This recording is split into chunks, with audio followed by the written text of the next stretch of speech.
ঠিক তেমনি ভাবে আমার নামে আপনার নামে একদিন ঘোষণা হয়ে যাবে একটি শোক সংবাদ, অমুকের ছেলে অমুকের মেয়ে ইন্তেকাল করেছে। ইন্না লিল্লাহি ওয়া ইন্না ইলাইহি রাজিউন। এতটার সময় আগামীকাল সকাল 11টার সময় তার জানাজা হবে। আব্দুল করিমের মৃত্যু হয়ে গেছে, আব্দুর রহিমের মৃত্যু হয়ে গেছে, আব্দুল জব্বারের মৃত্যু হয়ে গেছে, জসিম উদ্দিনের মৃত্যু হয়ে গেছে। মানুষ বাড়িতে আসবে লাশ দেখার জন্য। মানুষ বাড়িতে এসে জিজ্ঞাসা করবে না আব্দুর রহিম কোথায়, মানুষ বাড়িতে এসে জিজ্ঞাসা করবে না আব্দুর রহমান কোথায়, মানুষ বাড়িতে এসে জিজ্ঞাসা করবে না আব্দুল জব্বার কোথায়, বরং মানুষ জিজ্ঞাসা করবে লাশ কোথায়। ঠিক না বে ঠিক বলেন? মানুষ জিজ্ঞাসা করবে লাশ কোথায়। সেদিন আর আব্দুর রহমান বলে আমারে ডাক দেবে না, আব্দুর রহিম বলে আমারে আর ডাক দেবে না। ওই দিন আমার আপনারে আমার বাবা মা ঘরের ভিতরে আর জায়গা করে দেবে না। যে স্ত্রীকে তো ভালোবাসেন, স্ত্রী যে স্বামীকে তো ভালোবাসে, আল্লাহর কসম করে বলি আপনার মৃত্যুর পরে আপনাকে আপনার স্ত্রী ঘরের ভিতরে রাখবে না। আপনার স্ত্রীকে আপনার ঘরের ভিতরে রেখে দেবে? যত কিছুই বলেন, আপনার কিন্তু আপনার স্ত্রী ঘরের ভিতরে জায়গা করে দেবে। অথচ জীবনের টাকা পয়সা আপনি কামালেন, বিশাল বড় বাড়ি, 2 তলা 3 তলা 5 তলা বাড়ি আপনি করলেন, আপনার বাড়িতে আপনার জায়গা হবে না। আল্লাহ রাব্বুল আলামিন বলছেন ওয়ামাল হায়াতুদ দুনিয়া ইল্লা মাতাউল গুরুর। এই পৃথিবী এটা কিন্তু তোমাদের আসল না। এই পৃথিবী হলো ধোঁকা, ধোঁকা, ধোঁকা। এই পৃথিবীর জীবনটা এমন ধোঁকা। স্বপ্নের ভিতরে অনেকে অনেক স্বপ্ন দেখে, বাস্তবে কি তা হয় নাকি বলেন? স্বপ্নের ভিতরে স্বপ্ন দেখে অনেক কিছুই। আপনি চিন্তা করলেন টাঙ্গাইলে এতদিন বসে বসে বড় একটা বাড়ি করতে পারবো না, লাখ লাখ টাকা ইনকাম করতে পারবো না। কি করা লাগবে? আমেরিকা লন্ডন চলে যেতে পারলে হয়তো লাখ লাখ টাকা বেতন পেয়ে দেশে কিছু করতে পারতাম। চিন্তা করতে করতে এক সময় আপনি স্বপ্ন দেখলেন। কি স্বপ্ন দেখলেন? আপনি জাপান চলে গেছেন বা লন্ডনেই চলে গেছেন। এটা কি দেখলেন? স্বপ্নে। এটা কি দেখলেন? স্বপ্নে। এরকম স্বপ্নে কি মানুষ দেখে না? দেখে। অনেক সময় কোথায় চলে গেছে? আমেরিকা ঘুরতেছে গিয়া। তো এই লন্ডনে চলে যাওয়ার পরে আপনি দেখলেন ভালো বেতন, 2 লাখ মাসে মাসে বেতন পাচ্ছেন। 1 বছর চলে গেল, 1 বছরে মোটামুটি 12 মাসে 24 লাখ টাকা বেতন পেয়ে আপনি আবার টাঙ্গাইলে আসলেন। টাঙ্গাইল শহরে একটা বাড়ি করলেন 5 তলা, একটা বিয়ে শাদী করেও ফেললেন, একটা সন্তান হলো। সন্তান এসে যেই মাত্র আপনার ডাক দেবে, এইটা আপনি স্বপ্নটা দেখতেছেন ভাঙ্গা খাটের ভিতরে।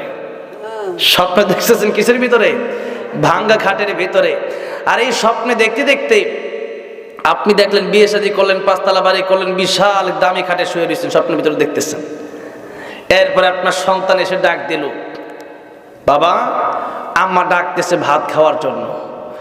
তো সে চিন্তা করলো এত টাকা পয়সা হয়েছে আমার, আমাকে এসে নিয়ে যেতে হবে, আমি এত সহজে যাব না। অভিমান করে সে বলল কিসের খাওয়া, পরে খাবো, যাও সময় নাই। এই সময় নাই বলতেই ঘুম ভেঙে গেছে। ঘুম থেকে ওইটা দেখে খাট, ভাঙ্গা খাটের ভিতরে শুয়ে রয়েছে। জোরে বলেন ঠিক না? আমি ঠিক। স্বপ্ন দেখলো অনেক কিছু হয়ে গেছে। আমি নিজে একদিন স্বপ্ন দেখছি টাকার বস্তা লয়ে ঘুরতাছি, স্বপ্ন থেকে ওইটা দেখি এমনি আছে। তো এইরকম স্বপ্ন আরেক জায়গায় আল্লাহ বলছেন এই দুনিয়া হলো খেলার ঘর। এইরকম স্বপ্ন অনেকেই দেখতে পারে।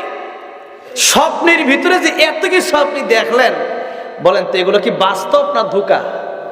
স্বপ্নের ভিতরে দেখলেন অনেক কিছু, কিন্তু স্বপ্ন থেকে ওইটা দেখলেন এত টাকা পয়সা বাড়ি গাড়ি কিছুই নাই, বাঙা খালির ভিতরে শুয়ে রয়েছে।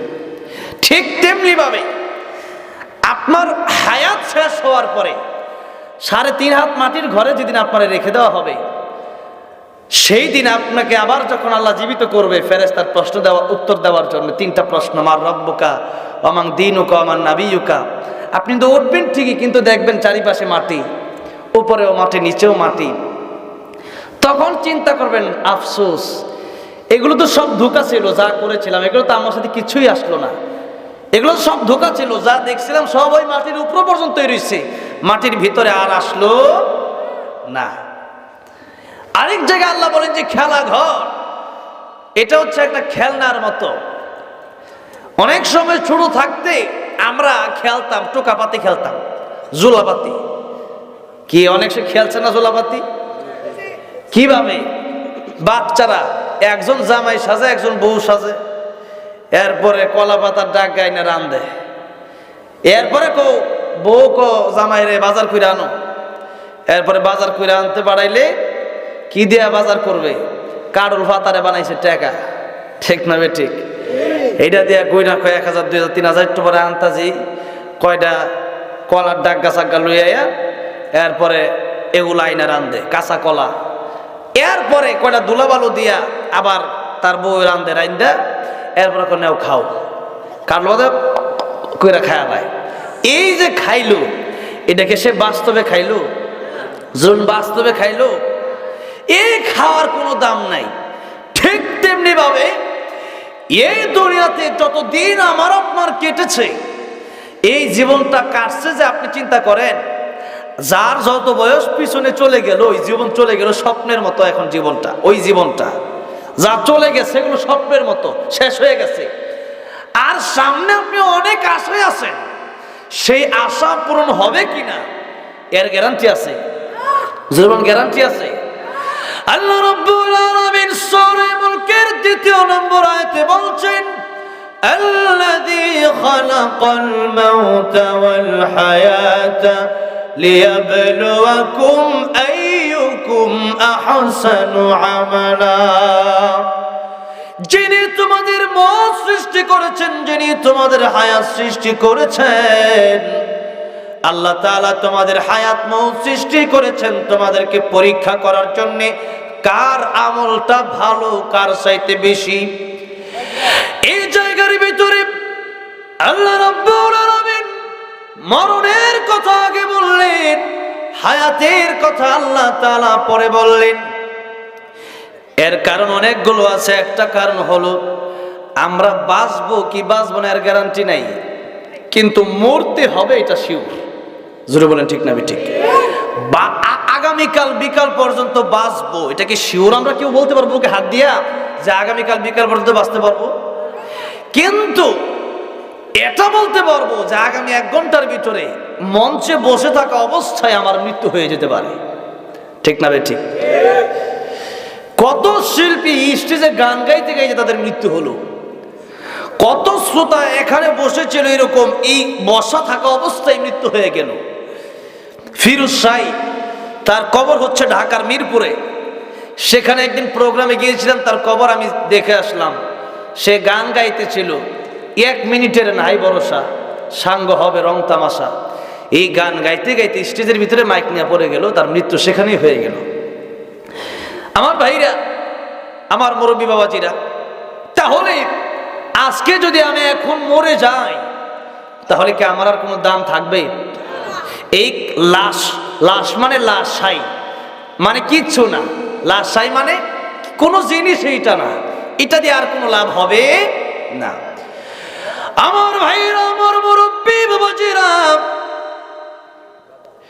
এই জন্য কার মরণ কখন হয়ে যায় জানা নাই। এই জন্য আল্লাহ রাব্বুল আলামিন অন্য আয়াতের ভিতরে বলেছেন, ইন্নাস সাআতা আতিয়াতুন আকাদু উখফিহা লিতুজজা কুল্লু নাফসিন বিমা তাসআ। মরণ তোমাদের হবে, আমি আল্লাহ রাব্বুল আলামিন তোমাদের মরণের খবর আমি আল্লাহ ডাইরেক্ট জানাইলাম না কার মরণ কখন হবে।